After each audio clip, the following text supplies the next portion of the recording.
Secondary biology chapter number 1 के अंदर excretion इन vertebrates पढ़ेंगे। इससे पहले हमने एक्सक्रीशन इन इनवर्टिब्रेट्स पढ़ा था, जिसके अंदर हमने हाइड्रा, उसके बाद प्लेनेरिया, अर्थवर्म और कॉकरोच की बात की थी। आज से हम एक्सक्रीशन इन वर्टिब्रेट्स की बात करेंगे। जो हम यानी हाइड्रा से स्टार्ट हुए थे, तो शुरू में तो कोई एक्सक्रीटरी सिस्टम नहीं था। फिर प्लेनेरिया के अंदर हमने फ्लेम सेल देखा, ठीक है, जिसे हमने प्रोटोनेफ्रीडियम का। फिर आगे अर्थवर्म के अंदर मेटानेफ्रीडियम आया और कॉकरोच के अंदर मार्फिडियम ट्यूब्यूल्स।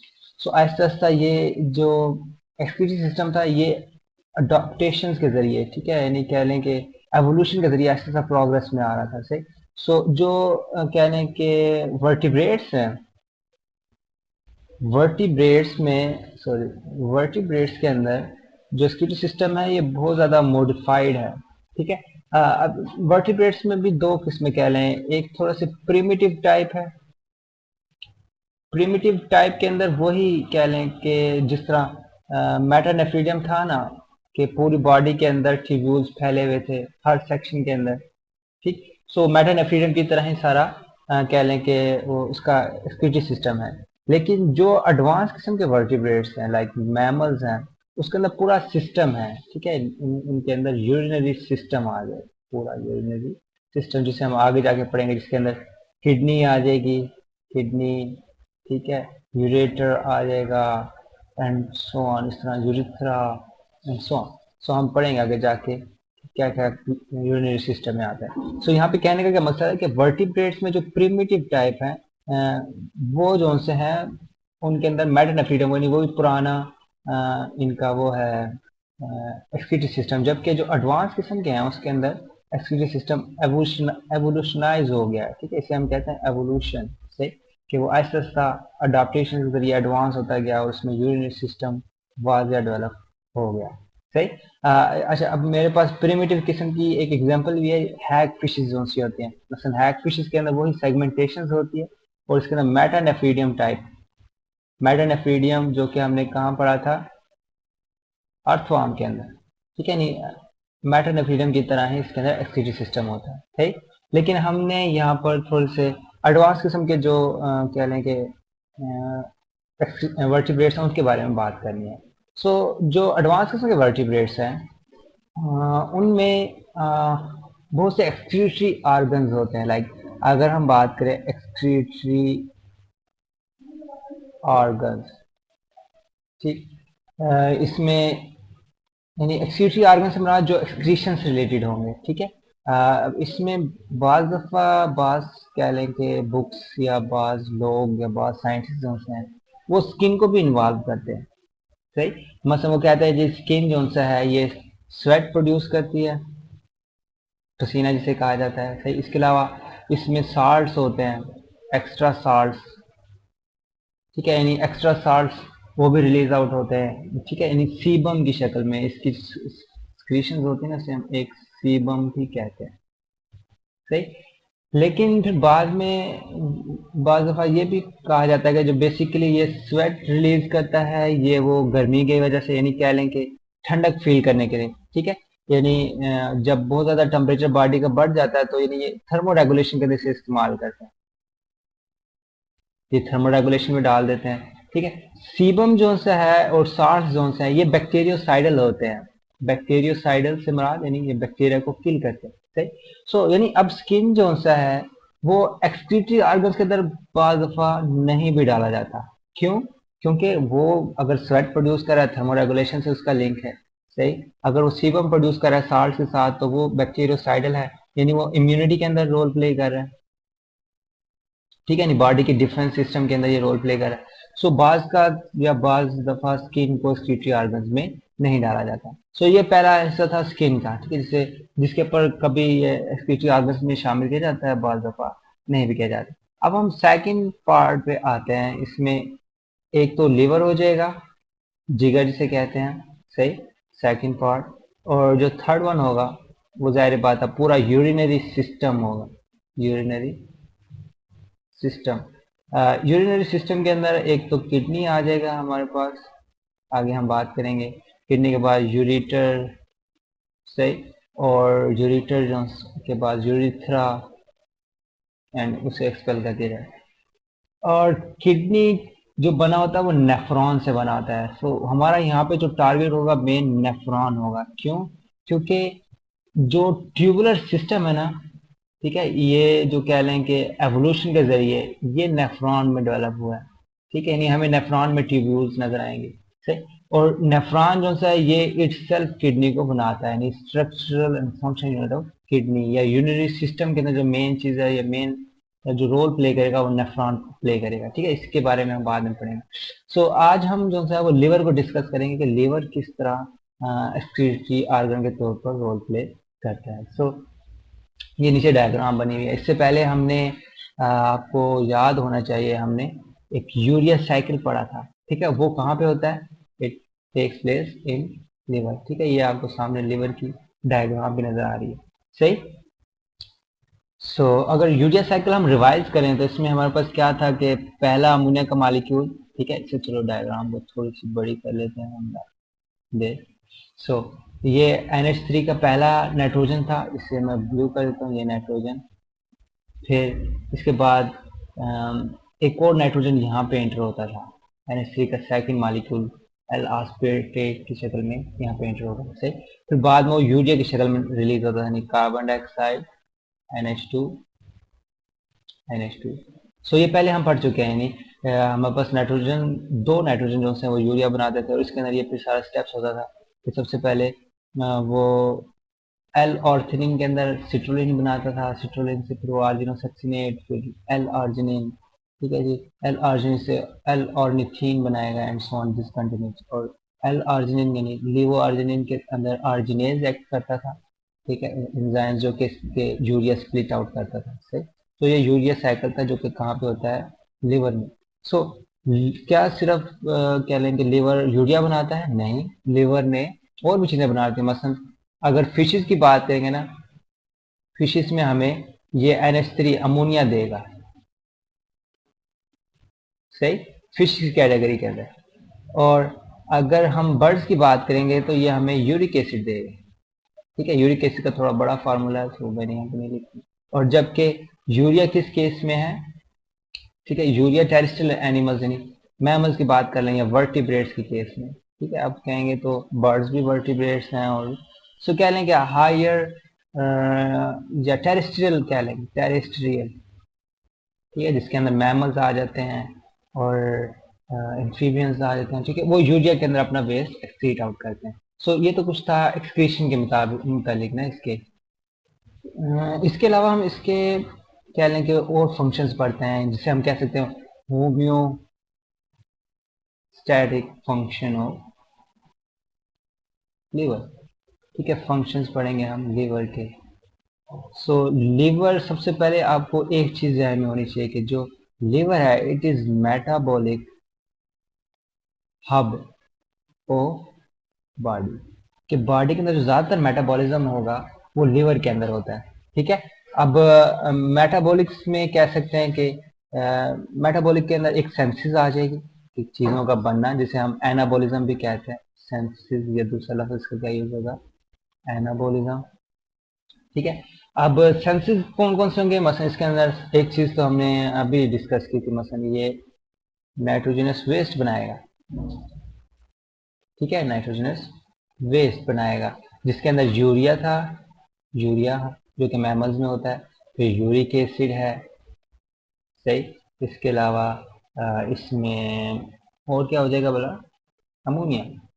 ठीक है, जो थर्ड वन हो जाएगा। सही। नाइट्रोजनस वेस्ट की तो हमने भी बात कर ली। इसके अलावा ये सेकंड थिंग क्या बनाएगा?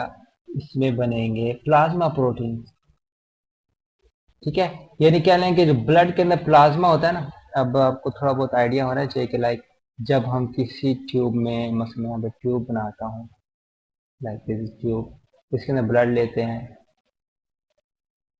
इसके अंदर ब्लड है। इसको थोड़ी देर अगर हम छोड़ दें, मसलन घंटे के लिए छोड़ दें, तो आपको फिर महसूस होगा कि कुछ लिक्विड का पोर्शन ऊपर रह जाता है लाइक दिस, और फिर जो रेड ब्लड सेल्स होते हैं वो नीचे बैठ जाते हैं। ठीक है, तो जो ऊपर वाला हिस्सा होता है इसे हम क्या कहते हैं? प्लाज्मा। ठीक है, जो ऊपर वाला हिस्सा होगा इसे हम क्या कहेंगे? प्लाज्मा इसमें 99% वाटर होता है, इसके अलावा ब्लड प्रोटीन वगैरह होती हैं। से नीचे जो से हैं वो ब्लड सेल्स होते हैं, सही। और ये सारा क्या था, ब्लड था। ठीक है, ब्लड को हमने आधे घंटे के लिए रखा ट्यूब के अंदर, घंटे के लिए, तो उसके अंदर से क्या होगा, प्लाज्मा सेपरेट हो जाएगा, ब्लड नीचे आ जाएगा, सही। ब्लड सेल्स नीचे बैठ जाएंगे। सो जो प्लाज्मा प्रोटीन्स हैं, ठीक है, नहीं प्लाज्मा जिन प्रोटीन से बना होता है वो भी कौन बनाता है, लीवर। ठीक है, इसमें अब बहुत सी प्रोटीन्स होते हैं, मसलन इसमें क्लॉटिंग फैक्टर्स होते हैं।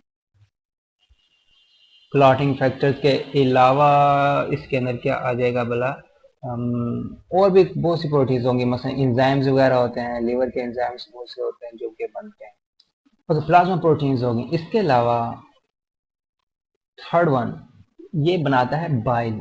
ठीक है, अगर आपको थोड़ा बहुत याद हो डाइजेस्टिव सिस्टम का, सो बाइल के अंदर क्या होते थे, साल्ट्स होते थे मोस्टली।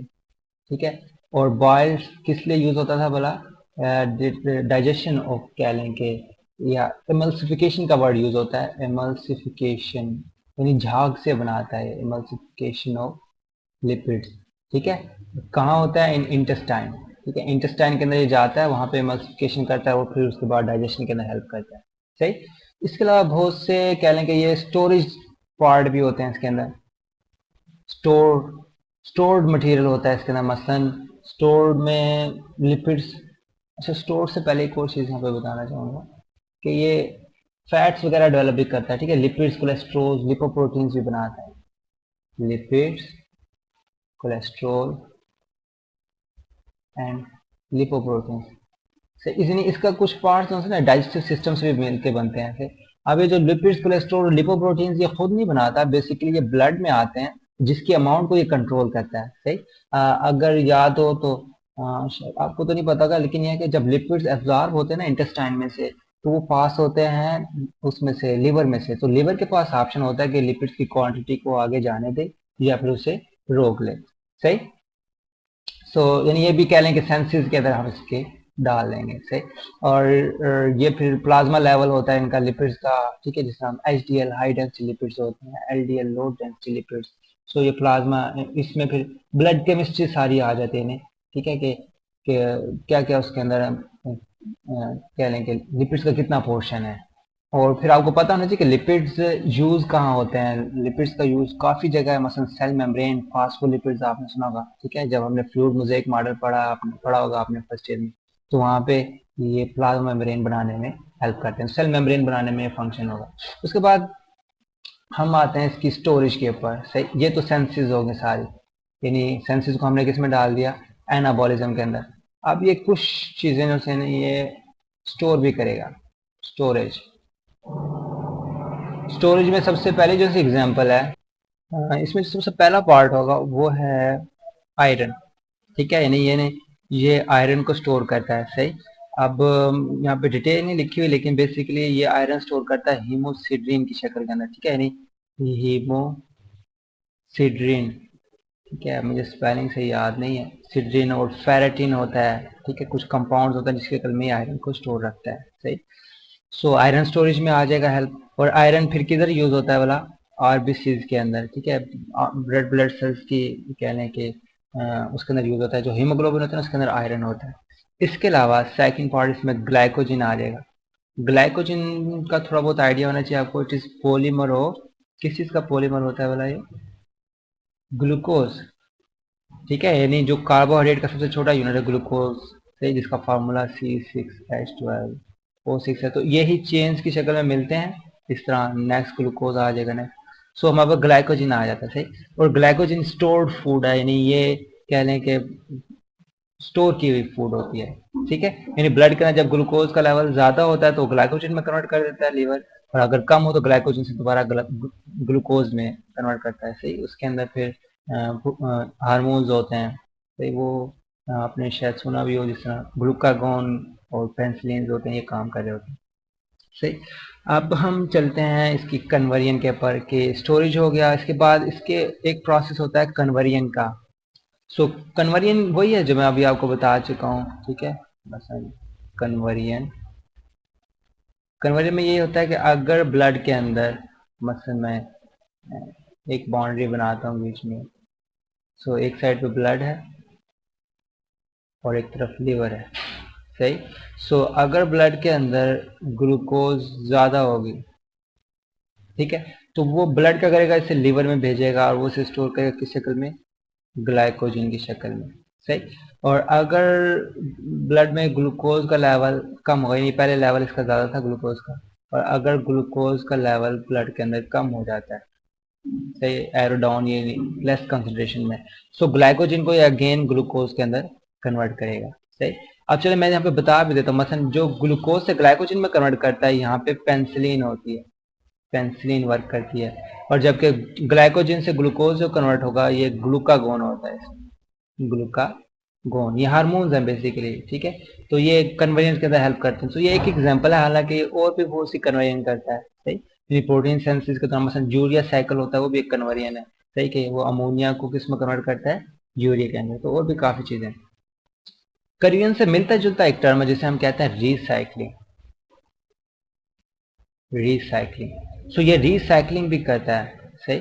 रिसाइकलिंग से मुराद कि जो भी पुराना मटेरियल होता है उसको दोबारा ये रीजनरेट करता है, उसे दोबारा यूज के अंदर लेके आता है। इसकी एग्जांपल क्या, मसलन जो आरबीसीज होते हैं ना, red blood cells, they can only survive for 120 days, ठीक है, इनकी लाइफ कितनी होती है, 120 डेज, उसके बाद ये डेड हो जाते हैं, सही।